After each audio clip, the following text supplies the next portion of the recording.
Terimalah salam perjanjian baru, Maranatha, Tuhan Yesus segera datang.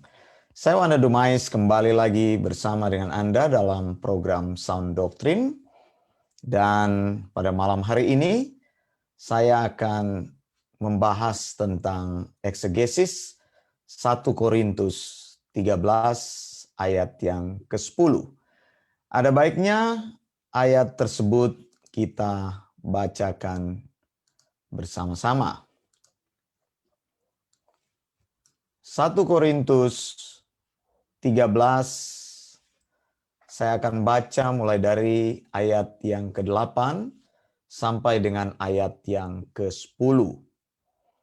Kasih tidak berkesudahan, nubuat akan berakhir, bahasa roh akan berhenti, pengetahuan akan lenyap, sebab pengetahuan kita tidak lengkap dan nubuat kita tidak sempurna. Tetapi jika yang sempurna tiba, maka yang tidak sempurna itu akan lenyap. Nah, saudara yang dikasihi Tuhan, ayat 10 menjadi ayat yang kontroversial. Mengapa? Karena sampai hari ini ayat 10 dari 1 Korintus 13 itu menjadi perdebatan sepanjang zaman. Apa yang dimaksud dengan kata sempurna? Mengapa saudara? Saya sudah menjelaskan bahwa pengajaran atau doktrin itu akan menentukan praktek hidup beriman seseorang. Doktrin apa yang diterima, maka praktek berimannya akan terjadi dari pengajaran tersebut, dari doktrin tersebut. Nah, saudara yang kekasih, ada beberapa tafsiran yang berkaitan dengan kata sempurna. Itu ya. Ada beberapa tafsiran yang akhirnya menghasilkan sebuah doktrin, sehingga doktrin ini dipercaya. Nah, saudara yang dikasihi Tuhan, coba kita lihat sebentar apa yang dimaksud dengan sempurna tersebut atau kata sempurna dalam bahasa aslinya atau dalam Textus Receptus.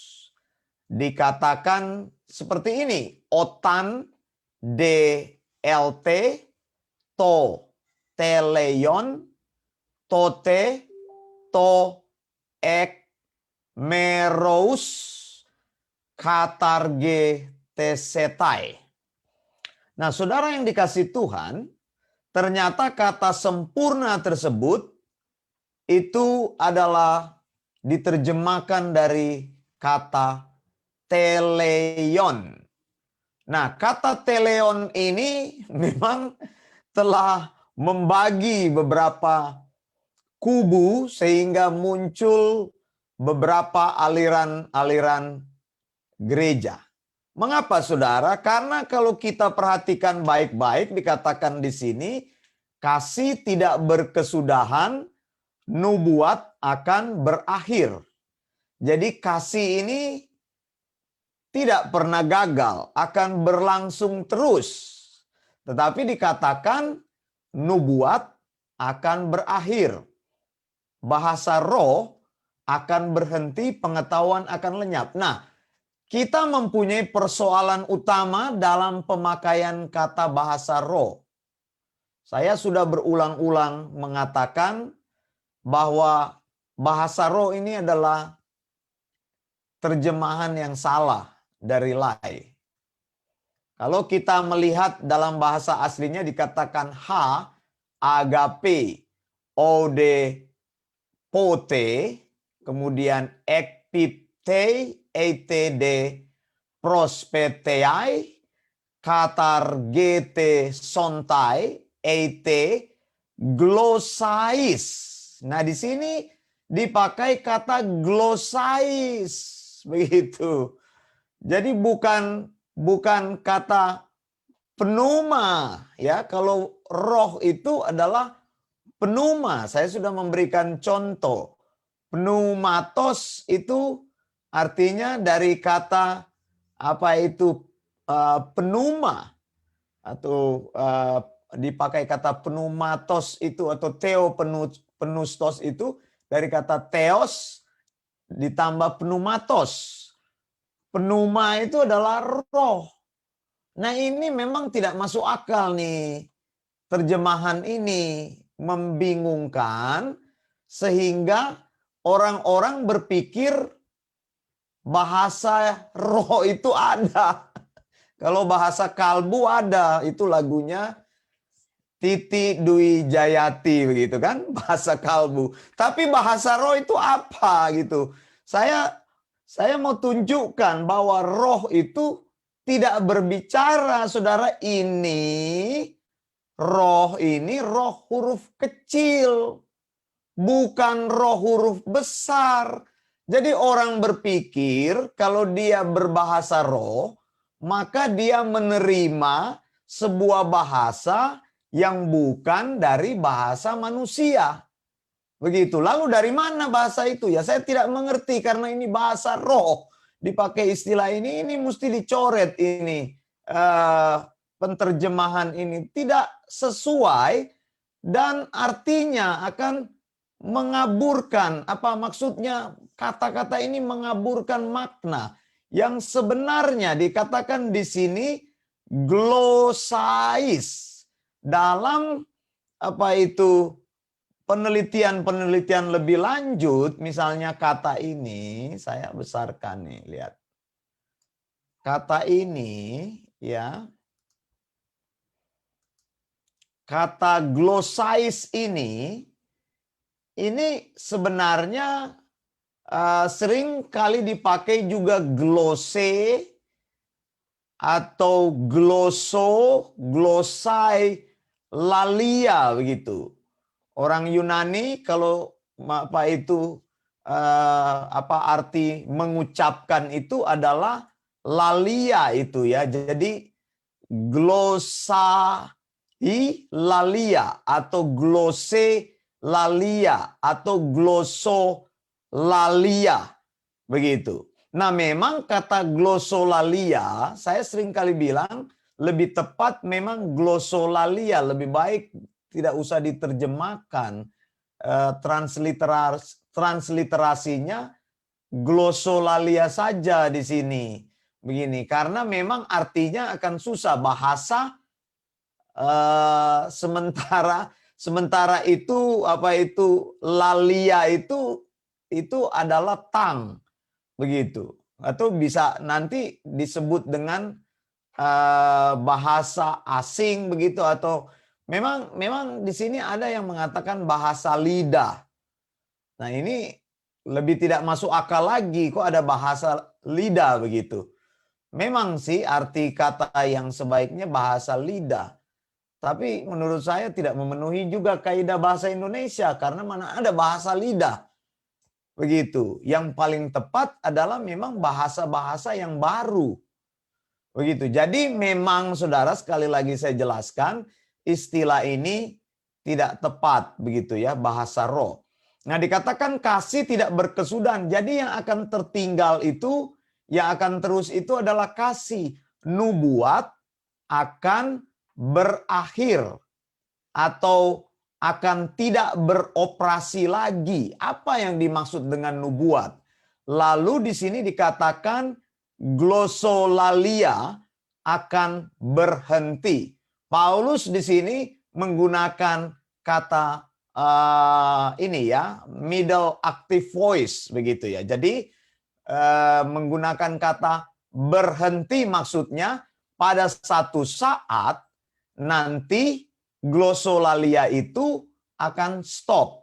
Lalu dikatakan pengetahuan akan lenyap. Nah ini dua kata yang sama, dua pemakaian yang sama. Nubuat akan berakhir, pengetahuan akan lenyap, maksudnya akan berhenti beroperasi. Tapi dikatakan bahasa roh ini, atau ya katakanlah bahasa roh, memang karena Alkitab kita sudah tulis begini, jadi terpaksa saya mesti baca begitu ya, atau glosolalia itu akan berhenti satu saat ketika ada situasi yang menghendaki dia berhenti. Nah, kapan itu berhenti?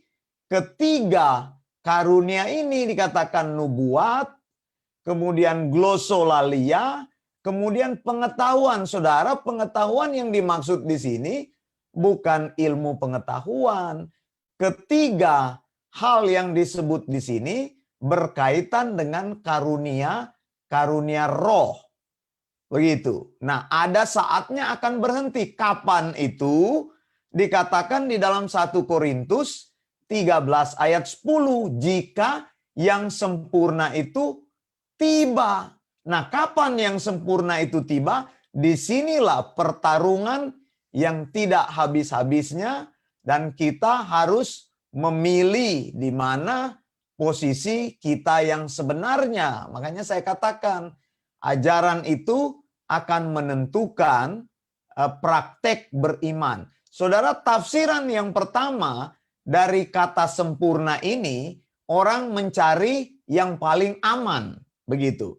Apa yang dimaksud dengan yang sempurna? Jadi dikatakan yang sempurna ini, yaitu tafsiran pertama. Saya mau tunjukkan tafsiran yang paling aman. Karena bicara sempurna, mereka menghubungkan dengan kesempurnaan yang total, yaitu ketika Yesus Kristus datang. Ini tafsiran pertama, bukan saya menganut pandangan ini, saya menunjukkan bahwa ada kelompok-kelompok dalam teologia yang mempercayai kata sempurna ini berarti kesempurnaan total saat Yesus Kristus datang. Jadi mereka menafsirkan kata teleon di sini, lihat di sini, otande lt to teleon ini, to teleon adalah saat Yesus datang. Di sini memang dipakai kata perfection, begitu ya, sempurna, perfection.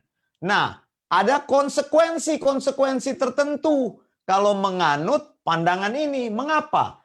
Kalau orang percaya bahwa sempurna yang dimaksud oleh 1 Korintus 13 ayat 10 tadi adalah saat Yesus datang, konsekuensinya terus akan terjadi nubuat-nubuat, kemudian glosolalia, kemudian karunia pengetahuan akan terus. Karena kan di sini dikatakan suatu saat akan berakhir. Kapan berakhir itu? Kalau yang sempurna tiba. Maka kalau yang belum sempurna itu belum tiba. Kalau yang sempurna belum tiba, maksud saya, maka ini akan terus. Nah, ini tafsiran yang pertama. Konsekuensinya apa? Tadi saya katakan, ajaran menentukan praktek beriman. Saya selalu akan mengatakan hal ini, apabila engkau tidak mengerti prinsip ini, lalu engkau melakukan praktek-praktek dalam hidupmu, sebenarnya engkau sedang mempercayai satu ajaran. Jadi jangan bilang ajaran itu tidak penting.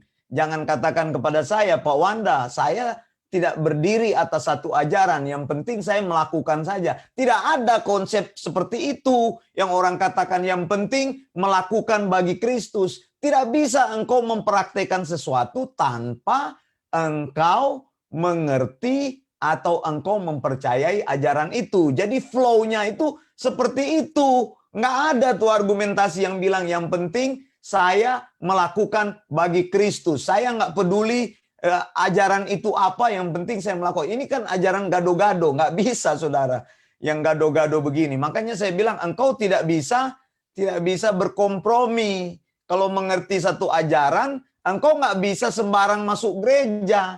Jangan engkau pikir semua gereja sama. Ajaran gereja berbeda. Ada gereja yang ajarannya tidak benar. Ada gereja ajarannya salah. Ya kalau bertahan di situ praktek berimanmu ya salah. Gitu. Kalau sudah tahu kebenaran, sudah tahu sound doktrin, ya keluar dari gereja yang salah. Cari orang-orang yang mengajarkan ajaran yang alkitabiah. Kalau tidak ketemu, cari bersama-sama orang-orang yang punya ajaran itu, lalu bentuk gereja bersama-sama dengan orang-orang yang alkitabiah. Jangan bertahan atas nama teman, atas nama sahabat, atas nama tradisi, atas nama kebiasaan, ya atas nama keluarga. Ada orang yang begitu di Amerika, masuk gerejanya gereja GPDI, pulang ke Manado masuk gereja Gemim. Ya nggak bisa seperti itu. Engkau itu kompromi gitu, berdiri teguh atas kebenaran, karena masalah iman itu penting sekali. Tidak bisa dikompromikan begitu. Kalau engkau tahu satu gereja itu mengajarkan kebenaran, berdiri teguh atas gereja itu, bukan karena ada untung dan rugi.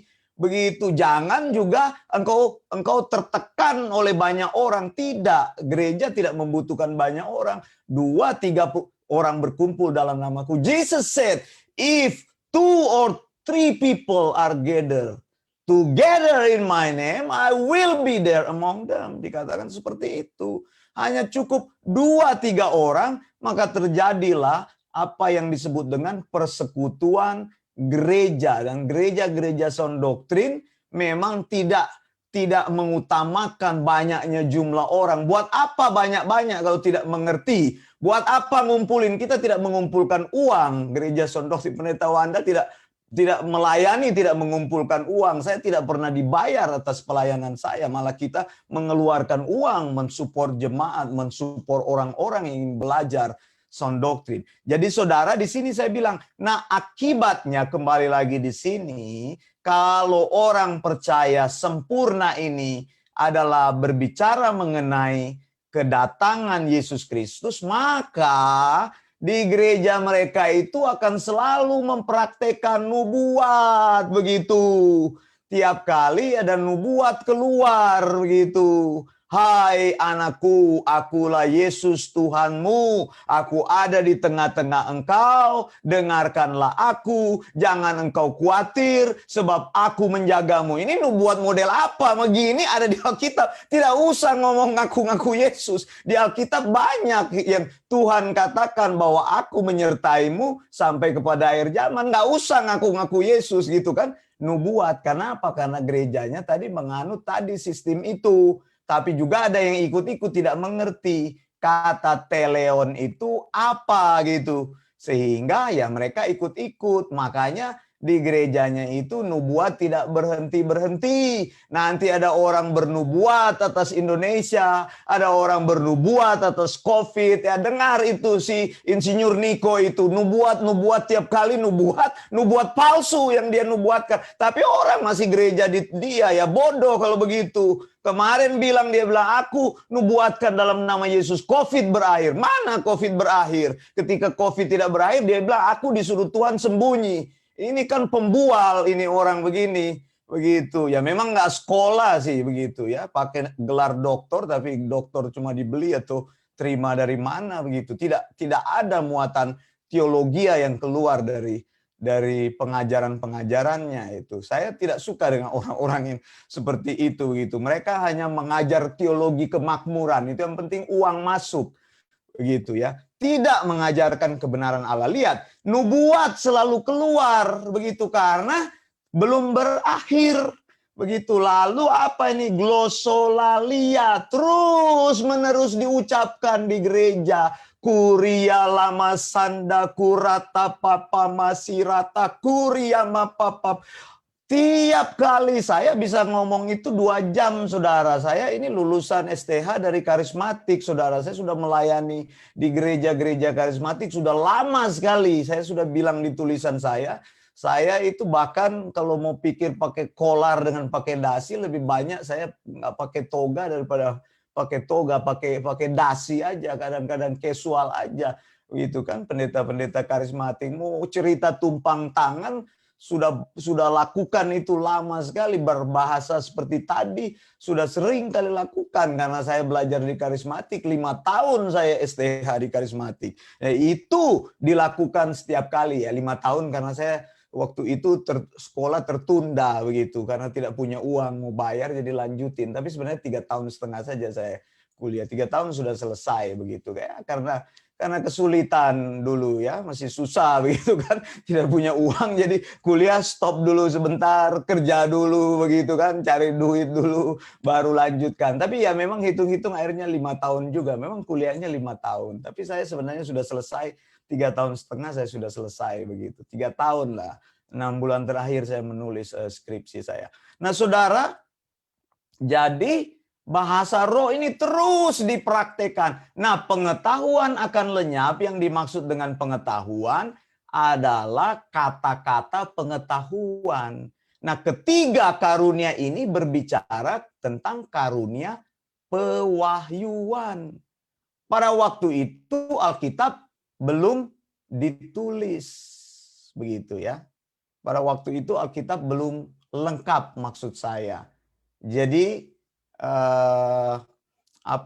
masih ada yang namanya oracle, orang-orang yang bernubuat menyampaikan firman. Ya kalau tidak ada orang yang menyampaikan firman bagaimana? Ini kan bicara di Korintus pada waktu itu.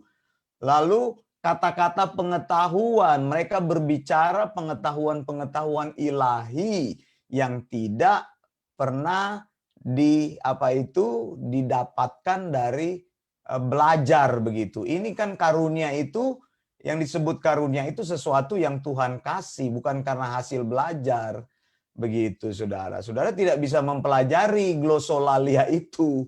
Bahasa baru itu diberikan Tuhan dalam rangka penyebaran Injil untuk menyampaikan pewahyuan. Nubuat itu juga tidak bisa belajar saudara. Sekalipun ada kelasnya waktu saya di karismatik itu, ada kelasnya waktu saya belajar di sekolah teologi karismatik itu ada kelasnya dulu bagaimana belajar mengucapkan nubuat. Jadi saudara, saya bisa bernubuat kepada orang. Kalau engkau tidak percaya, selama pelayanan saya lakukan itu karena ada sekolahnya. Karena ada sekolahnya, 1 semester itu saya belajar. Bahkan dulu saya pernah bersaksi kepada mahasiswa saya dinubuatkan menjadi rasul. Pada waktu itu saya tidak mengerti kan, karena masih di karismatik. Oh, jadi rasul ya. Teman-teman saya colek-colek, kamu nanti tidak menikah kan, rasul tidak menikah. Begitu. Jadi terus diejek-ejek, yang nubuatin saya siapa? Nabi begitu saudara. Nabi dari Singapura. Saya masih ingat itu nabi itu. Dari Singapura atau dari Malaysia begitu ya. Namanya Uy begitu. Nah, namanya saya kasih inisial aja, UI belakangnya, depannya Y begitu. Jadi saya tidak mau sebutkan namanya, nanti saudara tahu gitu orangnya. Nah, saudara, jadi seperti itu sesuatu yang kita terima dari Tuhan. Itu yang pertama. Tafsiran yang pertama bahwa sempurna itu yang disebut dengan teleion itu adalah saat Yesus Kristus datang. Cuma tafsiran ini akan bentrok, saudara. Kalau orang-orang bernubuat terus atas nama Yesus, maka orang-orang tidak akan percaya kepada firman Tuhan. Percaya saya. Orang-orang akan mencari nubuatan. Orang-orang akan deklarasi iman terus. Orang-orang akan kata-kata positif terus. Orang-orang akan apa? Akan glosolalia terus, saudara. Dan ini bentrok dengan Alkitab. Maka wibawa Alkitab tidak ada lagi. Mengapa? Karena Alkitab adalah wahyu Allah. Dan Allah berbicara theos penustos itu. Theopenustos itu adalah nafas Allah. Bila Allah berbicara dari kejadian sampai wahyu, maka kejadian sampai wahyu itu, itulah firman Allah yang tidak boleh ditambah ataupun kurang. Dan itulah satu-satunya firman yang ada di muka bumi ini. Boleh cross check. Boleh cross check. Tadi saya sempat diskusi dengan satu orang di grup Bible Independent Church berkaitan dengan kata autograf dan manuskrip begitu. Nanti kapan-kapan kita bisa diskusikan lebih lanjut. Mengapa? Mengapa? Ada pertanyaannya di situ. Nah, saudara yang dikasih Tuhan, berarti di sini agak susah kita mau pegang pandangan tersebut. Kenapa? Karena kita disuruh oleh Tuhan untuk mengajar firman Tuhan, bukan untuk bernubuat, bukan untuk glosolalia, bukan untuk melakukan atau menyatakan karunia pengetahuan. Semua ini sudah sudah lenyap menurut saya, tapi saya belum akan masuk ke situ. Nah, kata sempurna ini bisa dicek lagi di sini. Yakobus 1 ayat 25. Tetapi barang siapa meneliti hukum yang sempurna, ya kan? Yaitu hukum yang memerdekakan orang dan ia bertekun di dalamnya. Jadi bukan hanya mendengar untuk melupakannya, tetapi sungguh-sungguh melakukannya, ia akan berbahagia oleh perbuatannya. Di sini dikatakan ode parakupas eis nomon teleion. Begitu, ada teleion lagi, sempurna kan? Sempurna. Nah, ini akan meruntuhkan pandangan yang pertama tadi. Bahwa yang dimaksud dengan sempurna itu apa? Kita akan lihat lagi. Nah, lihat lagi di sini dalam Matius 5 ayat 48. Karena itu haruslah kamu sempurna. Sama seperti Bapamu yang di surga adalah sempurna. Matius 5 ayat 48 ini juga memakai kata teleion. Saudara, sekarang pengertian ini harus kita cari dengan jelas. Apakah sempurna ini yang Yesus bicarakan bahwa kita akan menjadi seperti Bapa di surga? Coba lihat baik-baik. Karena itu haruslah kamu sempurna. Sama seperti Bapamu yang di surga sempurna. Sekarang pertanyaan, kita harus kritis ketika baca Alkitab. Apakah memang Yesus memaksudkan bahwa kita harus menjadi sempurna seperti Bapa di surga? Kalau kita menjawab iya, Pak Wanda. Lalu sekarang pertanyaan yang kedua, apakah kita bisa menjadi sempurna seperti Bapa di surga? Tidak bisa. Tidak bisa. Ingat, manusia diciptakan menurut gambar dan rupa Allah, yang image Allah itu bukan tubuh. Yang image Allah itu bukan roh. Image Allah itu adalah jiwa. Nah, kesempurnaan kita tentu tidak bisa disandingkan dengan kesempurnaan Bapa di surga. Jadi kita harus melihat Alkitab dengan hati-hati bahwa kesempurnaan kita tidak bisa menjadi sempurna seperti Bapa di surga. Makanya kalau engkau di dalam hidup ini engkau diajar supaya engkau biarlah jadi sempurna, jadi sempurna, jadi sempurna, tidak akan pernah bisa menjadi sempurna. Dengan usaha apapun tidak bisa, saudara. Yang Yesus maksudkan apa? Harus dicari. Karena itu kamu harus sempurna. Apa maksud sempurna yang Yesus maksudkan? Sekarang saya tanya, apakah engkau dalam hidupmu hari-hari ini tidak berdosa dalam 24 jam? Coba cek. Bisa enggak engkau tidak berdosa 24 jam? Apakah engkau sempurna dalam segala sesuatu dalam 24 jam kehidupanmu? Sulit, saudara. Karena kita manusia yang terdiri dari darah dan daging. Tidak bisa kita mencapai kesempurnaan itu. Nah, apa maksud Yesus kok? Kalau Yesus tahu kita adalah manusia yang lemah, adalah manusia yang derajatnya sangat rendah dibandingkan dengan Bapa. Masa mau dibandingkan dengan Bapa di surga yang sempurna? Kita harus mencari arti asli kata sempurna ini seperti yang Yesus maksudkan. Jadi kata teleon itu, lihat di sini. Kata teleon itu adalah kata sifat dari teleos. Teleos itu artinya lengkap. Begitu ya. Jadi harus melihat arti lainnya. Bukan perfection, yang dimaksud dengan perfection itu betul-betul sudah sangat sempurna sekali, tidak ada cacat dan celah. Tapi Yesus tidak memaksudkan kata perfection itu, tetapi Yesus memaksudkan complete. Yesus memaksudkan mature. Yesus memaksudkan complete in all its part. Artinya, saya beri contoh, kalau engkau membeli itu permainan puzzle, gitu kan? Puzzle itu kan sesuatu yang harus engkau rangkaikan satu demi satu, lalu dia jadi gambar yang bagus, tergantung gambar apa yang kau beli, misalnya Menara Eiffel atau apapun begitu. Tapi waktu beli itu semuanya tercerai-berai. Nah, bagian-bagiannya itu harus komplit. Apabila satu piece aja itu hilang, maka engkau tidak bisa menyelesaikan puzzle tersebut.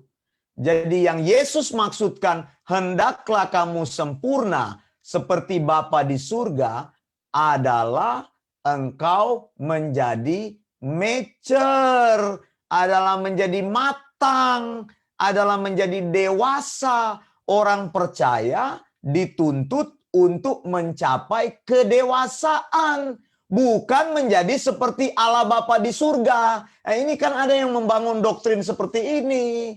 Ini kalau nggak salah ini Erastus Sabdono yang bangun doktrin ini, nih, langit dan bumi yang baru nih. Jadi semua katanya yang masuk langit dan bumi yang baru harus sempurna. Yang mana bisa sempurna? Bukan sempurna itu yang Yesus maksudkan. Yang Yesus maksudkan adalah menjadi mature, menjadi dewasa, menjadi complete, menjadi apa dikatakan having reached its end. Jadi ketika engkau finish the course begitu, maka engkau bisa sempurna. Sama seperti orang yang lagi study. Begitu orang datang study, misalnya belajar di luar negeri itu, misalnya dapat dikirim beasiswa dari Indonesia, dia datang katakanlah ke Australia atau ke Jepang, kemanapun, ambil S2, S3, begitu kan. Biasanya beasiswa itu mulai dari S2 sampai S3.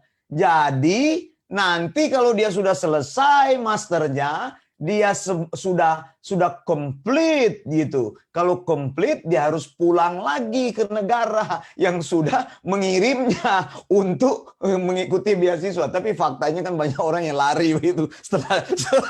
Setelah dia selesai sudah dapat master, dia nggak mau pulang lagi ke Indonesia. Sudah senang begitu di negara. Mudah-mudahan tidak terjadi, saudara. Maksud saya sudah mencapai durasinya ya pulang. Ya pendeta Wanda tidak pulang karena saya sponsor diri sendiri begitu.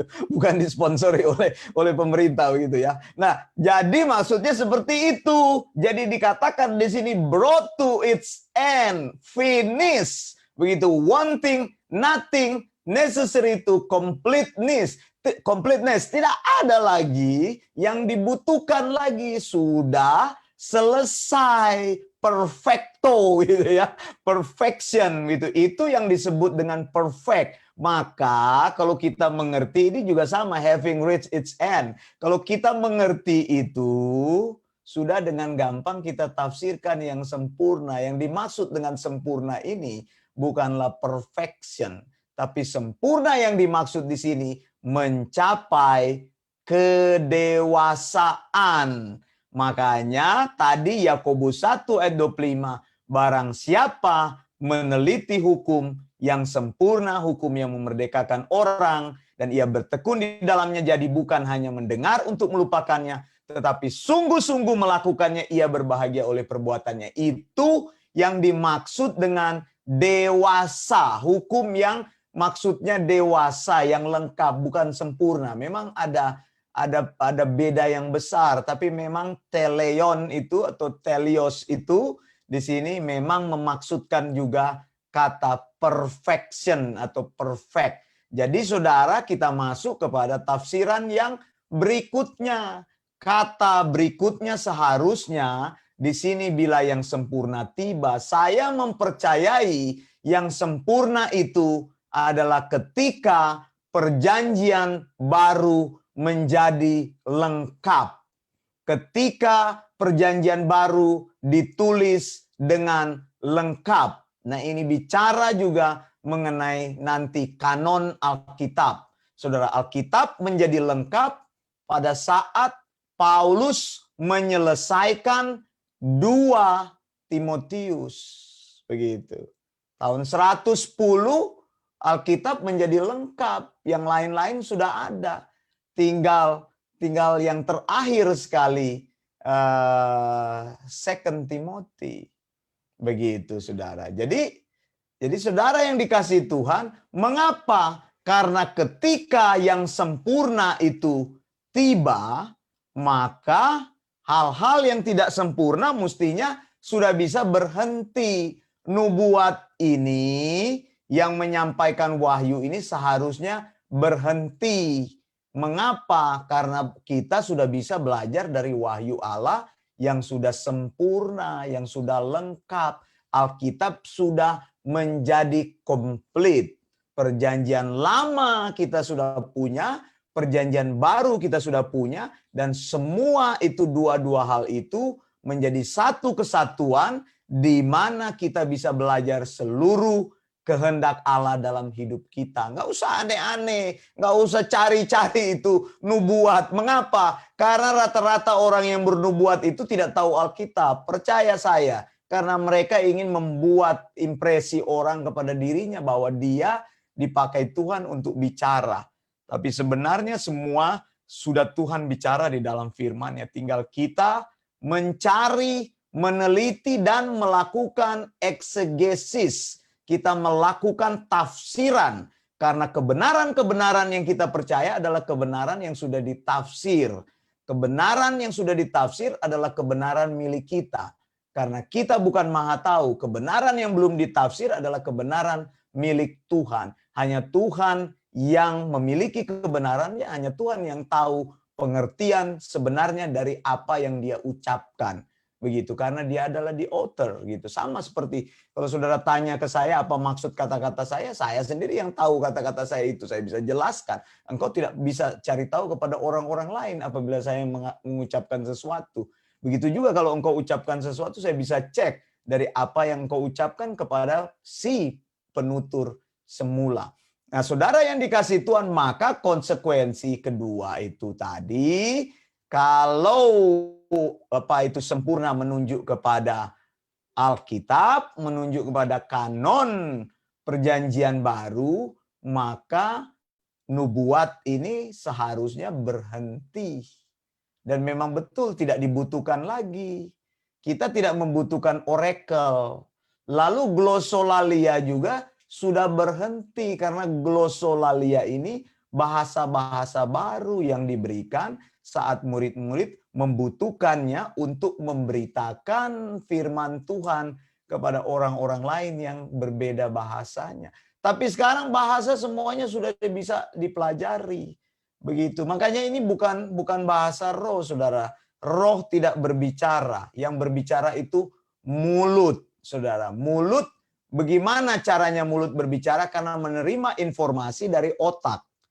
Coba saudara baca di dalam buku-buku literatur atau apa kesaksian-kesaksian, ada kasus-kasus di mana ada anak manusia yang ditinggal di hutan tidak pernah belajar bahasa manusia sampai besar. Nah, karena otaknya tidak pernah menerima informasi, dia tidak bisa bicara bahasa tersebut.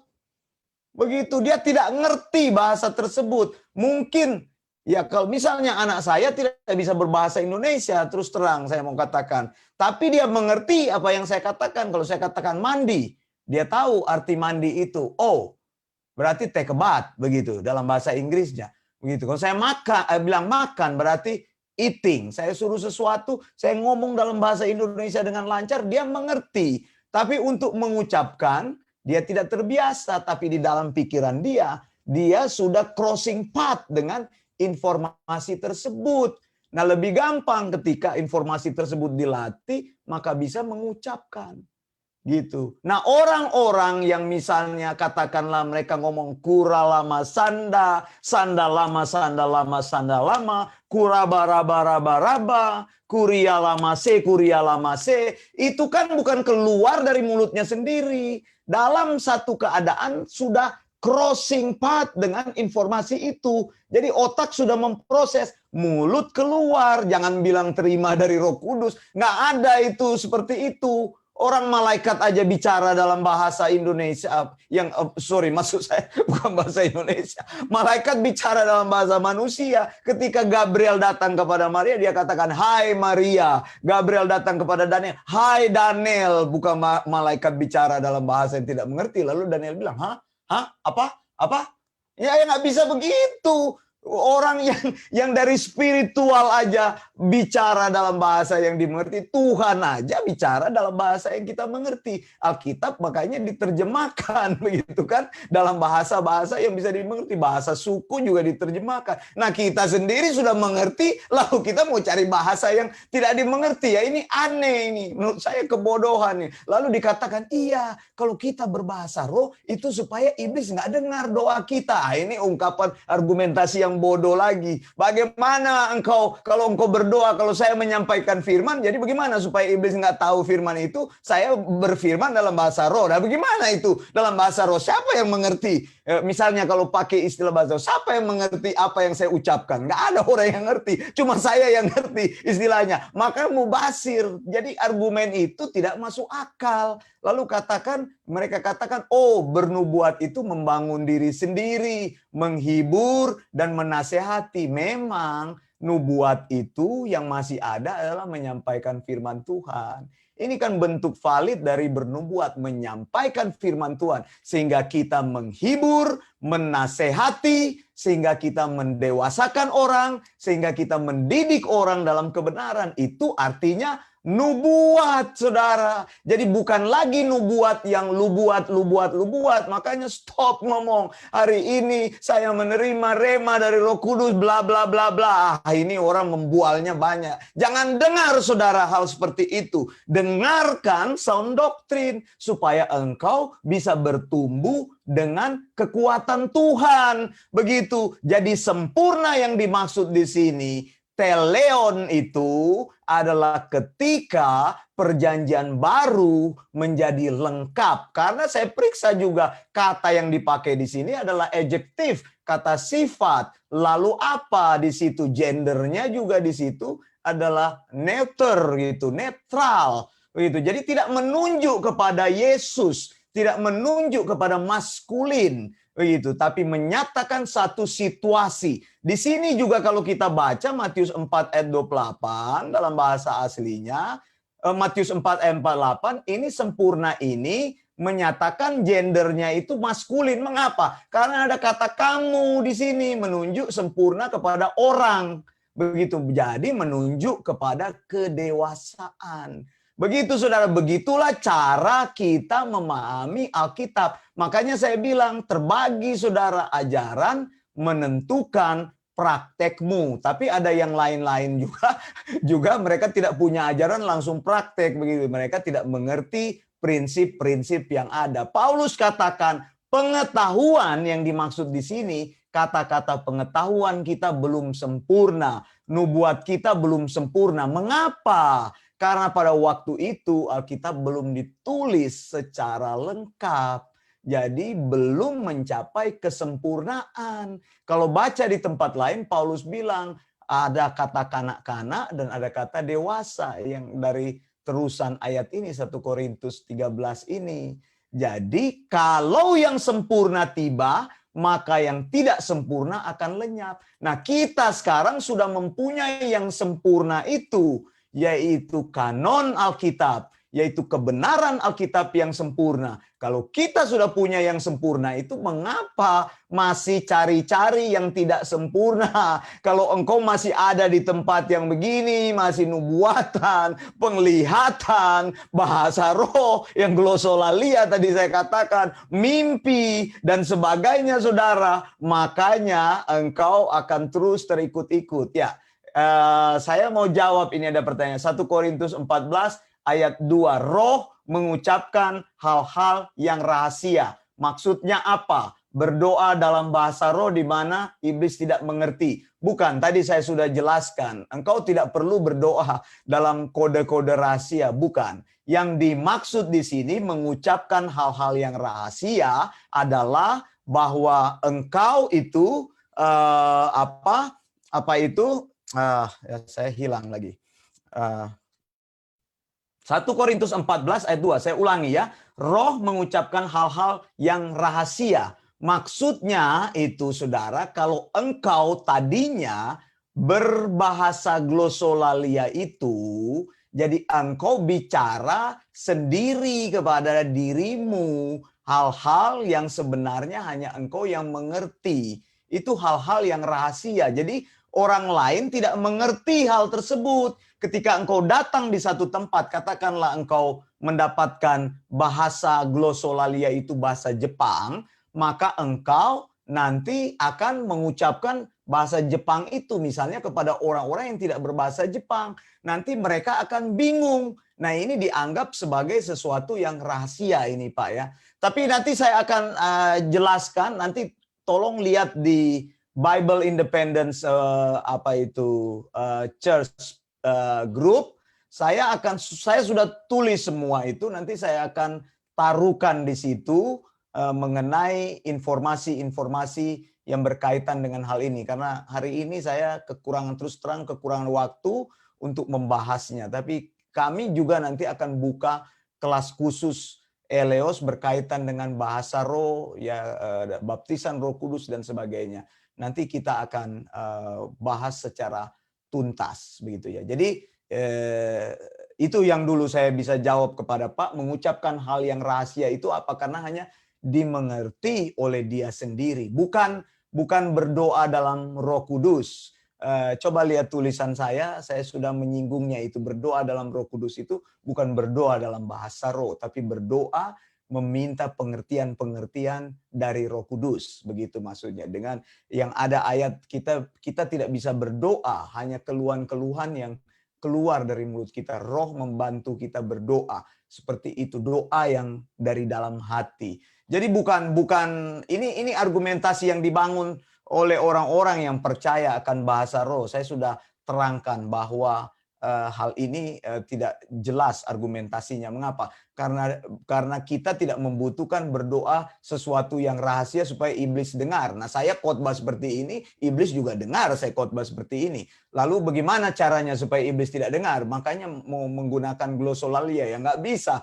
Akibatnya kalau saya ngomong glosolalia, saya mengerti, orangnya yang tidak mengerti. Nah, buat apa gitu kan? Jadi itu maksudnya, analogi dan contoh yang bisa saya sampaikan. Berarti tadi saya katakan kesempurnaan ini tinggal saudara memilih. Yang saya sampaikan tadi ada 2 atau ada 3 juga, tapi hampir sama. Yang lain bilang ada sempurna ini menyangkut rapture. Nah, yang pertama tadi kedatangan Yesus, lalu menyangkut rapture. Lalu banyak lagi yang sempurna itu ditafsirkan. Tapi yang besar-besar itu. Jadi Yesus juga menunjuk kepada rapture. Lalu yang saya pegang adalah ajaran bahwa sempurna ini berbicara kesempurnaan gereja perjanjian baru saat gereja menjadi mature, saat gereja menjadi dewasa, gereja perjanjian baru, maka mereka meninggalkan praktek tersebut. Nah, memang terbukti, tadi saya sudah singgung, kalau perhatikan penggunaan bahasa roh ini atau glosais ini, glosai, lihat glosai, ini sebenarnya Paulus menggunakan middle voice. Middle voice itu artinya berangsur-angsur stop, begitu. Berangsur-angsur akan berhenti. Kalau ini nubuat atau pengetahuan ini, Paulus langsung menggunakan kata itu inoperatif. Jadi pada satu saat stop sama sekali. Tapi khusus bahasa roh ini bukan bahasa roh, sekali lagi. Cuman memang saya tidak mempunyai referensi lain karena Anda cuma punya kata bahasa roh. Kalau dalam bahasa Inggris speaking in tongue, begitu ya. Jadi bicara dalam lidah. Memang tongue itu figuratifnya bahasa. Memang agak susah diterjemahkan. Speaking in bahasa. Tapi bisa diterjemahkan speaking berbicara bahasa-bahasa baru yang lebih tepat. Jadi glossolalia. Nah, ini menggunakan middle voice. Middle voice itu artinya sesuatu yang berangsur-angsur akan berhenti pada suatu saat. Cheese. Begitu ya, dia bilang stop. Tidak stop satu kali, tapi berangsur-angsur sampai dia berhenti, sampai tidak ada lagi. Jadi begitu. Jadi ini cocok sekali. Ketika Alkitab memang baru tidak stop sama sekali. Ketika Alkitab memang baru pertama kali mereka punya surat, masih banyak orang yang mempraktekkan karunia-karunia tersebut. Tapi lama-kelamaan kalau saudara periksa di dalam Alkitab, coba cek di dalam Alkitab.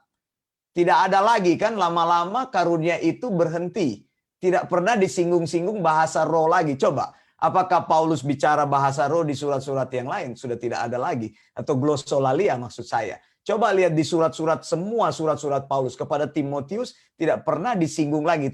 Surat Timotius itu adalah surat-surat yang terakhir di mana Paulus hidup. Kalau kita baca di situ tidak pernah disinggung lagi glossai ini atau glossolalia atau glossalalia atau glossolalia, glossai begitu ya.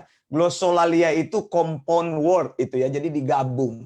Memang saudara tidak akan menemukan glossolalia itu dalam satu paket kata di dalam bahasa asli Alkitab. Tidak ada. Saya sudah cek dan ada teman yang tanya, saya bilang tidak ada. Karena itu adalah compound word, adalah kata yang digabung antara glosse dan lalia. Glosse itu artinya baru, lalia itu adalah berbicara. Jadi bahasa-bahasa baru berbicara dalam bahasa-bahasa baru. Nah, ini yang saya bilang harus hati-hati ketika membaca dan menerjemahkan kata-kata ini begitu ya. Jadi ini yang harus kita teliti dengan baik. Nah, saya akan menyampaikan bagian terakhir ini. Jadi saudara, hati-hati membaca Alkitab. Tidak semua Alkitab yang tertulis itu artinya seperti itu. Jangan ngeyel kalau diberitahu. Karena apa? Karena saya sudah bilang bahasa roh tidak ada di dalam Alkitab bahasa asli.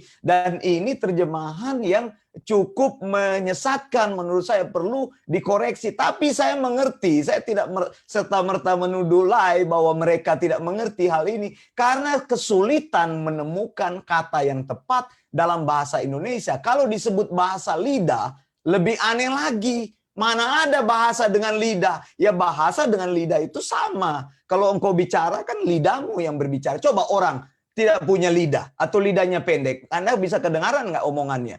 Omongannya pasti pelok begitu ya, tidak jelas. Karena memang lidah itu adalah alat bicara bersama dengan mulut. Jadi penggunaan kata ini memang agak sulit. Bukan saya katakan bahwa Lai tidak tahu hal ini. Ini kan gampang sekali diterjemahkan. Kalau engkau mengerti bahasa Yunani ya gampang sekali. Engkau tinggal baca di sini kan ada. Lalu tinggal menguji semua. Glossai engkau tinggal cari. Tapi saya rasa mereka dalam konteks yang lebih besar bagaimana menempatkan kata-kata tersebut supaya pas dalam konteks Indonesia, itu maksudnya. Jadi saya tidak menyalahkan mereka, maksud saya, tapi ini terus terang saya bilang mengganggu sekali karena penterjemahan ini akhirnya terbangun doktrin bahasa roh. Mari kita berbahasa roh, lebih kuat lagi.